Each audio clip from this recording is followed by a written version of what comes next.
तो hello friends, welcome to my new another blog. तो भाई आज ब्लॉग की बहुत छोटा ब्लॉग जहाँ ମୁଁ ଆପଣମାନଙ୍କୁ ସେୟାର କରୁଛି। ଆପଣମାନେ ଦେଖନ୍ତୁ, ମୁଁ ଭାବୁଥିଲି କି ଆମ ଡଗ୍ କାହାକୁ ଡରେନି, ମାନୁନି, ଆଉ ସେ ବଳବାନ ସାହସୀ ବୋଲି ମୁଁ ଭାବୁଥିଲି। ହେଲେ ଆଉ କ'ଣ ହବ, ମୁଁ ଭାବୁଥିଲି ଭାବନାଟା ମୋର ମିଛ ହେଇଗଲା। ସାମାନ୍ୟ ଗାଈକୁ ଦେଖି ସେ ଡରିଗଲା।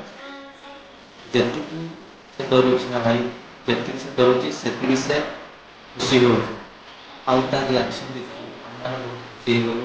ହଁ ଭାଇ, ମୁଁ ବେଶୀ ଡେରି ନ କରି ମୁଁ ଆପଣଙ୍କୁ ଭିଡ଼ିଓ କି ସେୟାର କରିଦେଉଛି ବା ଦେଖାଉଛି। ଆପଣମାନେ ଦେଖନ୍ତୁ।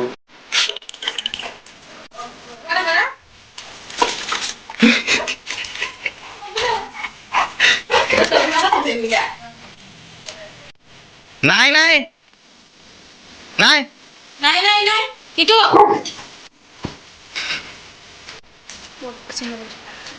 तो भिडियोटी ଯଦି ଆପଣମାନଙ୍କୁ ଭଲ ଲାଗିଲା, ମଜା ଲାଗିଲା, ଆଉ ଭିଡ଼ିଓଟି ଦେଖିଲା ପରେ ଆପଣଙ୍କୁ ହସ ଲାଗିଲା, ତାହେଲେ ଭାଇ କମେଣ୍ଟ କରିବେ। ଆଉ ଏମିତି ଭିଡ଼ିଓ ଦେଖିବାକୁ ଚାହୁଁଛନ୍ତି ଯଦି ଚ୍ୟାନେଲକୁ ସବସ୍କ୍ରାଇବ୍ କରିଦିଅନ୍ତୁ। ଆଉ ଏତିକିରେ ମୁଁ ମୋ ବ୍ଲଗ୍ଟି ଏଣ୍ଡ କରୁଛି। ଦେଖା ହେବ ନେକ୍ସଟ ଭିଡ଼ିଓରେ।